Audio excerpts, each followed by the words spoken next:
So they're not going to put auto-tune on the cello? No, of course not. We're going to play synth cello, so That actually brings me to a good point for those listeners who are just being introduced to you. Tell them basically the makeup of the band, because it's a very unusual thing. You've got unusual instruments. It's not typical of like a normal rock band. Yeah, I think it was all born out of the fact that, Rob was the one who it was his, brainchild, and he's a cellist, so that was kind of how that came about, and then it kind of built up a unique feel from there, really. I mean, this is Matt speaking. I only joined 3 years ago, like about a year into the project, on trumpet. There was a trumpeter previously, and then the rest of the band fell into place: guitar, bass, drums, and obviously, as we mentioned, James, fantastic singer. So that's kind of happened organically from there. So what kind of trumpet do you play? Honestly, like a silver trumpet or a bad one? Bad one. A Kellner, An out of tune one. It's a Yamaha.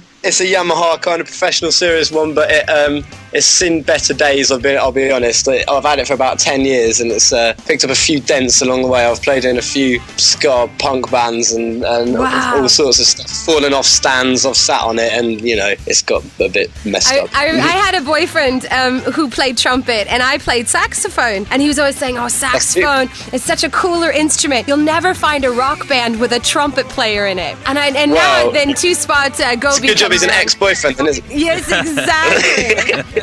Exactly. I just think that's a wicked lineup and a very clever way to find a unique edge in today's market where it's so overcrowded with competition. I mean, you must feel incredibly lucky to be rising out of the masses that are trying to attain exactly what you've attained. Well, we're not there yet. Yeah, I wouldn't say attained, but it's certainly going in the right direction. For sure. I mean, obviously being very busy now, guys, and as DJ Crier's just said, things are happening for you. Do you still get time to listen to Fame Games now, where it all started? Yeah, we still listen in. Like when we can, and we're next to the internet, we listen in and stuff, and listen to the shows that are the reruns of the shows and things. So we enjoy it. It's really cool. Any particular artists that you're listening to now that you think, cool, these are pretty good guys, or whatever? I've heard of a band called Two Spot Gobi. They're pretty good. Yeah. Jason's housemate is Billy. His stage name is Bushweller. We've been listening to lots of him. He's like a great guy and really cool, fun music as well. And he's really talented. We've been listening to lots of him. And who else we've been listening to?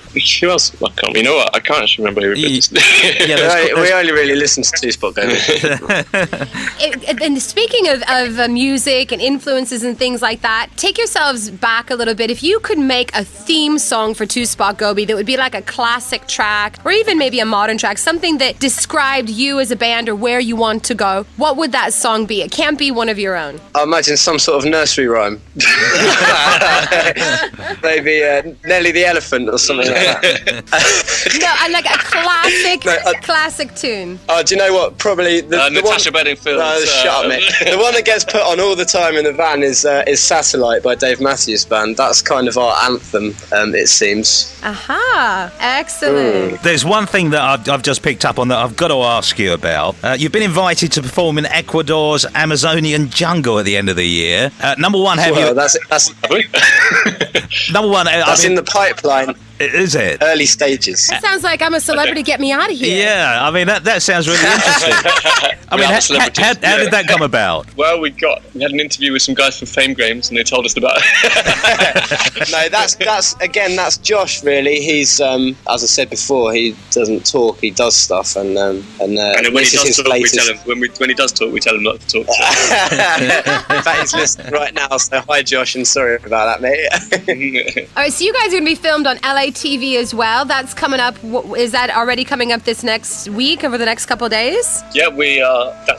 When is that? Friday. I think it's not this Friday, the following Friday. They're coming to the studio to do a little live session and stuff, which should be really good fun. And so we're looking forward to that. Yeah. When can we actually see this?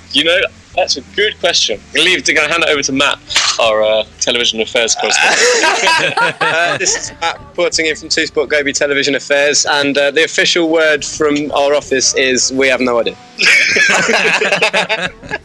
All right. So I'll send that out in press release. All right, so they're due to be on LA TV. We have to check that out for sure. And also coming up, you guys have been invited to perform at the Mint for the HMMA Awards coming up, which is another collaborator of ours, actually. Do you know what you'll be performing? Well, we're going to hopefully be performing some music. I'll be performing the trumpet. I guess Rob will be on cello. I'm going to hopefully be performing on cello.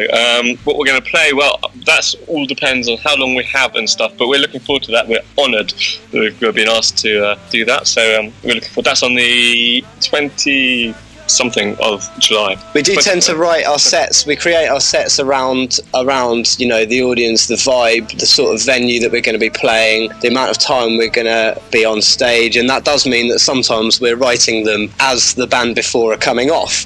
And sometimes they're not written at all, and sometimes they get changed. But that's all cool because we can kind of go with the vibe. What's the worst gig you guys have ever had? Because I just heard about oh god.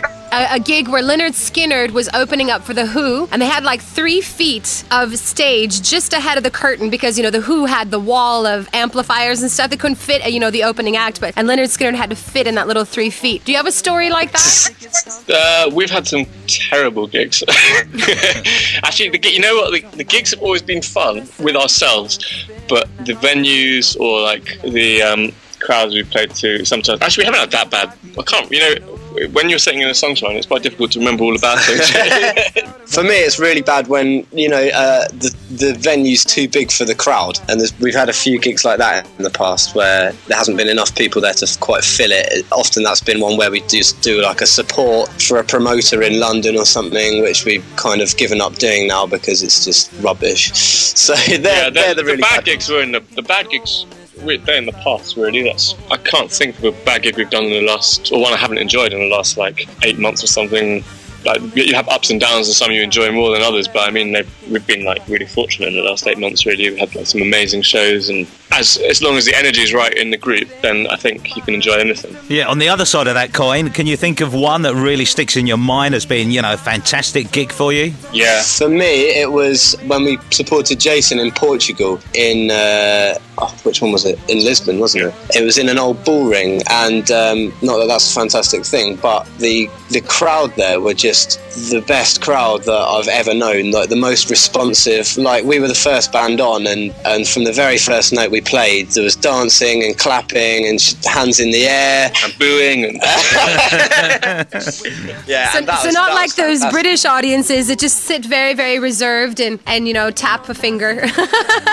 Yeah. Do you know what? That I know it's a stereotype, but that kind of there is a lot more letting go in America, and sometimes some British audience. I mean, it's not like that, but I'm performing to British audiences every weekend, and they're tough to get on the dance floor. Really, you got to get them absolutely drunk out of their minds. Yeah, you have the only place where I reckon that it's people let go of it is Brighton, actually, where we're from. When we play shows in Brighton, it goes off and everyone has a great time and people dance around and don't care. And if you're going to play in London, then it was a bit more reserved. And then we played in Manchester with Jason, and that was a little bit more reserved. But I think people appreciate stuff in their own way. Sometimes it's not people don't express their happiness through dancing around. They're just maybe listening. I know when I go to shows, I'm a hypocrite. I love to see people jumping around to our shows, but when I go to a show and watch and enjoy a band, I'll just stand there enjoying it. So I, on the other hand, will be right down the front. Yeah, good man. Say that again? I said you just stand there, kind of rubbing your chin, taking it all in. I just taking notes and transcribing what they're playing. Listen, the success you've had now that you've been on Fame Games and Kingdom One is helping you land all these amazing gigs like Lisa Gibson, LA TV, and also you're on Yahoo, the front page of Yahoo Music. I mean, the things that Josh sent us are phenomenal.